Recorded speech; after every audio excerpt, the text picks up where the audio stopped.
Assalamualaikum warahmatullahi wabarakatuh. Perkenalkan, nama saya Adinda Nur Afifah Kusaini dari Program Studi Pendidikan Agama Islam, Fakultas Agama Islam, Universitas Muhammadiyah Gresik. Di sini saya akan mempraktekkan tentang bimbingan konseling individu. Sebelumnya saya akan jelaskan sedikit tentang bimbingan konseling. Bimbingan konseling adalah interaksi antara konselor dengan konseli, di mana itu untuk mengupgrade suatu potensi atau memecahkan suatu permasalahan. Nah, bimbingan konseling sendiri ada dua jenis. Yang pertama, bimbingan konseling individu dan bimbingan konseling kelompok. Bimbingan konseling individu dilakukan oleh dua orang, yaitu satu sebagai konselor dan satu sebagai konseli atau klien. Sedangkan bimbingan konseling kelompok dilakukan oleh beberapa orang, satu sebagai konselor dan beberapa sebagai konseli atau klien. Nah, saya di sini sebagai konselor. Selamat menonton.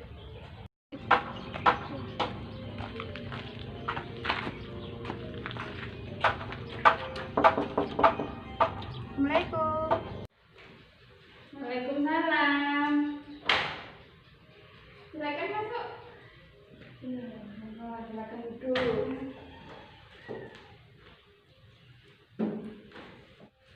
Ada perlu apa atau ada yang bisa saya bantu? Begini Kak, saya ingin melakukan bimbingan konseling. Oke, baik. Sebelumnya kita perkenalan dulu ya. Nama kakak Adinda dan Afifah Kusaini. Kalau nama adik? Kirandini. Tidak, Andini. Biasanya dipanggil? Andin. Andin ini masih sekolah atau sudah bekerja? Masih sekolah Kak. Masih sekolah. Sekolahnya kelas berapa? Kelas 9 SMP. Masih SMP ya? SMP-nya di mana? SMP Negeri 5 Gresik. Oh, dekat sini ya. Oke, sebelumnya adik sudah pernah melakukan bimbingan konseling? Belum Kak. Belum. Berarti ini yang pertama kali ya? Iya. Ya, oke. Kakak akan jelaskan sedikit tentang bimbingan konseling. Bimbingan konseling adalah interaksi antara konselor dengan konseli, di mana itu untuk mengupgrade suatu potensi atau memecahkan suatu permasalahan. Nah, di dalam bimbingan konseling ini ada 3 asas. Yang pertama, asas keterbukaan. Asas keterbukaan ini di mana klien atau adik itu bercerita tentang permasalahannya kepada konselor tanpa ada yang ditutupi. Yang kedua, asas kesukarelaan. Asas kesukarelaan ini di mana klien atau adik bercerita tanpa ada paksaan dari konselornya. Dan yang ketiga, asas kerahasiaan. Asas kerahasiaan ini di mana adik atau klien bercerita tentang permasalahannya, unek-unek, dan segala sesuatu itu akan aman secara data. Adik tidak perlu takut karena kakak pasti akan menjalankan 3 asas ini. Bisa dipahami ya? Silakan ceritakan apa masalahnya. Begini Kak, saya dari kelas 8 mempunyai bisnis. Sejak memulai bisnis itu, nilai saya lama-kelamaan turun, tidak seperti sebelumnya. Bagaimana caranya agar nilai saya tetap bagus meski saya berbisnis? Kalau boleh tahu, bisnis yang adik jalankan ini bisnis apa? Bisnis all-shop Kak. Bisnis all-shop. Alasan adik menjalankan bisnis ini untuk agar mendapatkan uang saku tambahan dan dapat menabung untuk masuk ke jenjang SMA. Baik. Biasanya adik promosinya lewat apa? Lewat WA Kak. Lewat WA, berarti online ya? Ya. Apa saat sekolah diperbolehkan membawa HP? Tidak boleh Kak.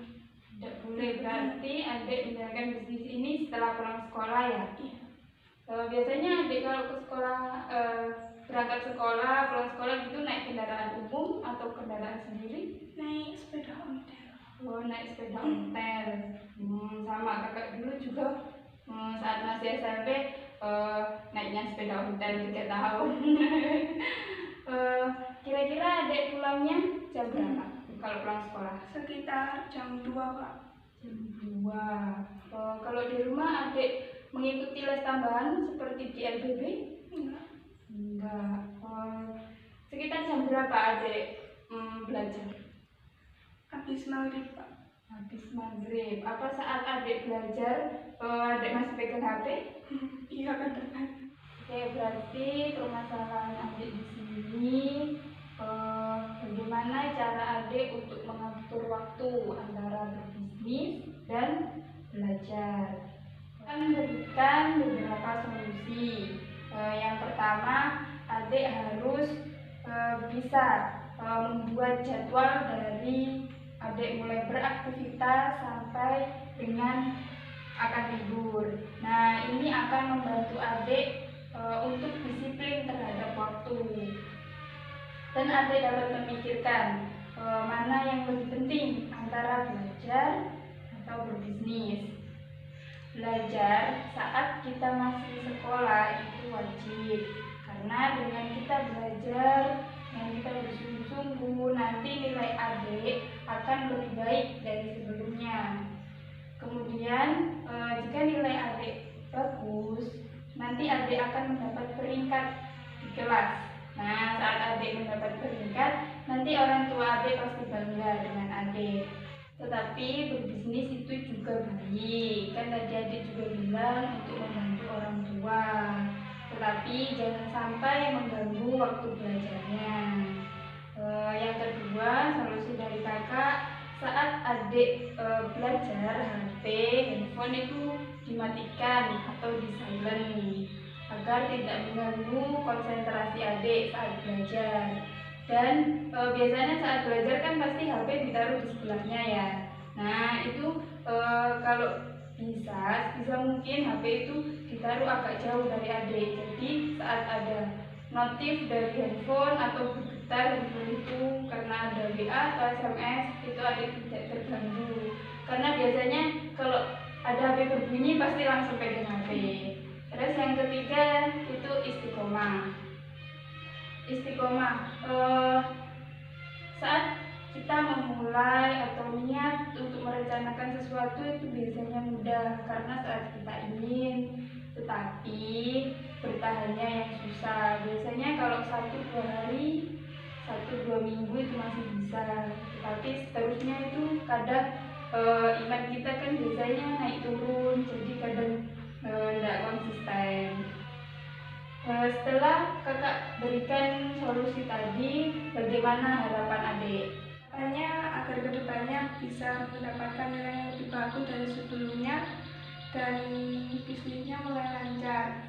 Oke, kakak percaya adik pasti bisa. Jika adik bersungguh-sungguh dalam belajar, nanti pasti nilai adik juga akan bagus. Karena kakak lihat adik ini anaknya optimis, kreatif, dan percaya diri. Setelah kakak berikan solusi tadi, kira-kira kapan adik bisa melaksanakannya?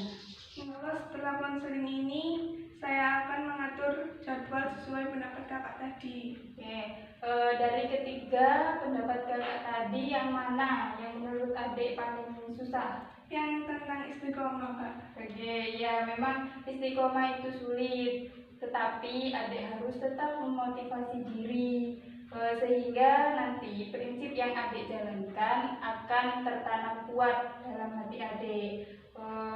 Sekarang apa yang adik simpulkan dari pendapat kakak tadi? Agar dapat membagi waktu antara belajar dan berbisnis serta lebih mementingkan belajar. Ya, baik. Bagaimana perasaan adik sekarang? Perasaan saya lebih baik dan optimis lagi dalam belajar. Oke, kakak pribadi juga senang dapat membantu memberikan beberapa solusi untuk adik. Jadi semoga kedepannya adik lebih giat dalam belajar, dapat membagi waktu antara belajar dan berbisnis, dan semoga bisnisnya lancar dan sukses. Apa ada yang mau ditanyakan lagi? Tidak, Kak. Oke, baik. Jadi cukup sekian bimbingan konseling kali ini.